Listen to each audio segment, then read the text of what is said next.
ভালোবাসতে না পারো, কিন্তু কারোর সাথে ভালোবাসার অভিনয় করো না।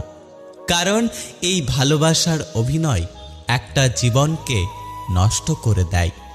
যে তোমাকে যত বেশি সন্দেহ করবে, বুঝে নিও সে তোমাকে সবচেয়ে বেশি ভালোবাসে।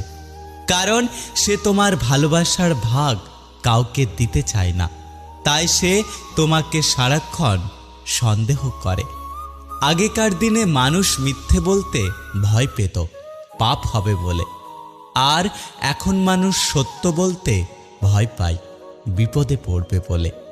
যাদের বাইরেটা আনন্দ দিয়ে সাজানো থাকে, তাদের ভেতরটা কষ্টে ভরা থাকে। জোর করে কারো আপন হওয়া যায় না, হয়তো কিছুটা সময় আপন সেজে থাকা যায়। যারা আমাকে ঘৃণা করে তাদেরকে ঘৃণা